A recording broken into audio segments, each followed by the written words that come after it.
the question is, who had possession at the end? Simmons is saying me. Gibson is saying us. Clyde Simmons is right in Ben Dright's face saying I had the ball. And it's New Orleans ball. He never did control it. Simmons was scrambling, trying to go for the ball, but he never did control it. Gene Atkins, Antonio Gibson. Now watch the ball come loose. That's Antonio Gibson with the ball. Does Simmons have it? No. Oh, I don't know. He's holding it in one hand. Can you have possession holding it in one hand? Well, of course you can. I mean, how long did Clyde Simmons have possession? Did he have it long enough? All right, there's Gibson's fumble. No, he didn't have the ball. No. He was trying to get it back in. He pushed it down onto the ground and lost it. The play stand. It's the first down. He was trying to control it and never did get it. Yep. Gene Atkins is the guy who blocks it. Atkins blocks it. Gibson runs with it. He fumbles it. And Clyde Simmons almost makes a huge play for Philadelphia. Has there been anything this game hasn't had? And Philadelphia, remember, spent a timeout, so they only have 2 remaining at the 23-yard line. First down, New Orleans, as they try to chew up the rest of the clock. And the answer to your question is brevity. Yep. Hilliard fumbles, and number 82, Tice, recovers. Can you believe it? And look at the reaction of Wes Hopkins, seeing a golden opportunity go away. Well, how about the hit he put on? I'm trying to recall a game where I have seen more aggressive play, more in-your-face, stuff-it-to-you football. This is just, look at Wes Hopkins, just again putting his hat on the ball and knocking it loose. And if it isn't for a good bounce, that's Philadelphia's ball. This has been one of the hardest-hitting football games I've ever seen. Philadelphia defensively is thinking nothing but strip the ball, get it out of their hands, get the recovery, get the turnover. 2nd and 6. They try to strip it, but Hilliard fights his way into the 32. That's short of the first down. It's going to be 3rd and 1, and it's going to take us to the 2-minute warning. But before that, the Eagles spend a timeout, which means they'll get a free one at the 2-minute warning. But it's all going to boil down to whether or not they can stop the Saints on the next play as to whether they'll get the ball back or not. And keep in mind, they had to use a timeout down on the 1-yard line. On defense, on 1st and goal, when Ryan didn't like his alignment and he had to take the timeout there, costing him one.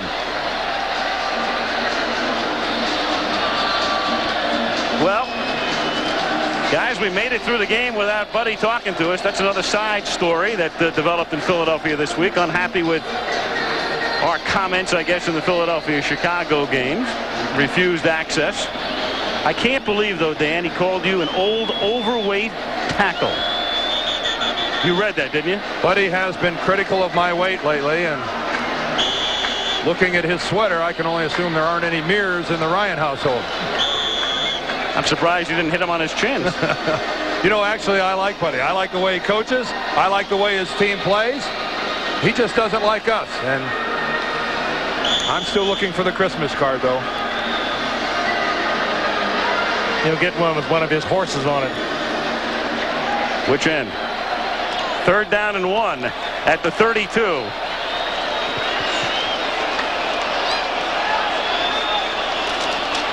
Here's Hilliard. And that's a first down, and the clock will stop at the 2-minute warning, but it's a first down, and Philadelphia can only stop the clock once more. And this one is all but done. And the New York Giants are a group of some pretty happy people at the moment. 30-20, New Orleans. Well, the New Orleans Saints right now 10 points to the good. 4 of them accountable to Morton Anderson, the Travelers Man of the Year for the New Orleans Saints, for all of his work off the field as well as on. And of course, it would be another year if he could get 7 more points this season. And I don't think we're going to see much of him tonight, but if he could get 7 more, that'd be another year of 100 points or more. 1st and 10. Saints have it at the 35-yard line. Eagles can only stop the clock once.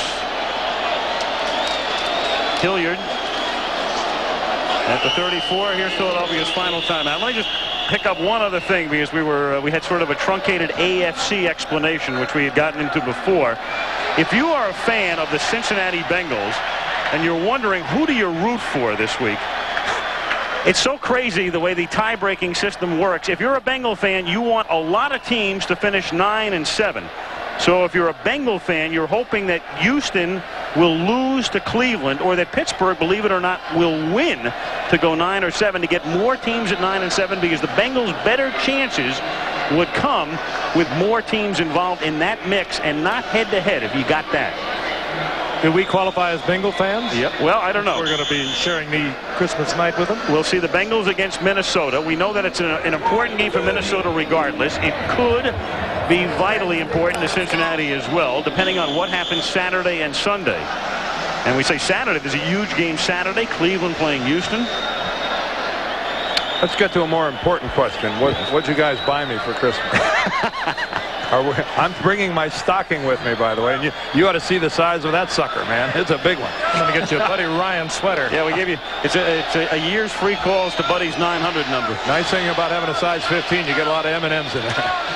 Second and 11, and here's Hilliard. And he's wrestled back, and they'll take as much time off the clock as they can at this point. Third down. Meanwhile, candied or peanut. Best play, Dave Craig wins the balloting. There's the final result. Best play in the history of Monday Night Football. Dorsett second, McKinnon third, and Bob Lee winds up fourth. It's the best Tony Dorsett could have done, too. Third down and 11 from the 34-yard line. The play clock is down to 15, which means they'll run this play with just about a minute to go. Well, Dan pointed out something else a little short while ago. This New Orleans crowd, almost to a man and woman, they have remained here. 7-7 team going nowhere, and tremendous support for these Saints. Ooh, another nice play by Jerome Brown.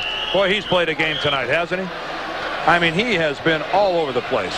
Meanwhile, well, you're looking at Brown, who's a little shaken up on the last play. You know, there's a scenario, if you can believe this, where Philadelphia is out of the playoffs.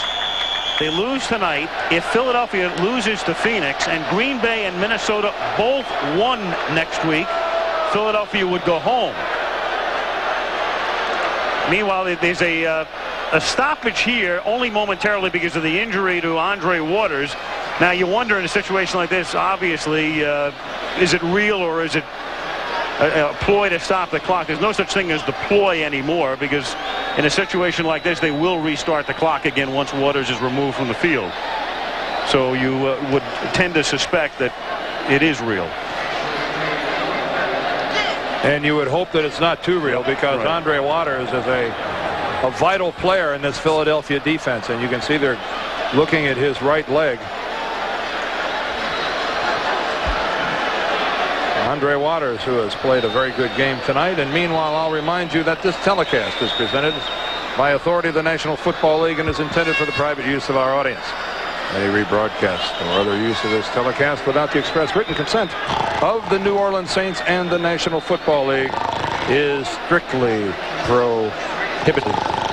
Or strictly prohibited. You got a problem with that? Take your pick. Christmas in Minneapolis. We'll be there next Monday night as the regular season comes to a conclusion. Well, it's real simple now, and you know, as I say, when Waters first goes down, I know the thought in people's minds in a situation like this, what's really going on? And we told you that you can't stop the clock, obviously, and it's a shame that this has to take place in a situation where the game is winding down. Waters has to come out. And they're obviously looking at that right leg and being very gingerly with the way they are going to remove Waters. So it could be something serious. We certainly hope it isn't. One other thing we can bring up too, as we mentioned that the Saints were seeking to tie an NFL record, most consecutive games limiting their opponents to under 100 yards, and they have not done that tonight. Philadelphia has rushed for 104. There it is graphically. So Waters needs assistance to get back to the locker room. The Eagles will be flying home and preparing for their Sunday confrontation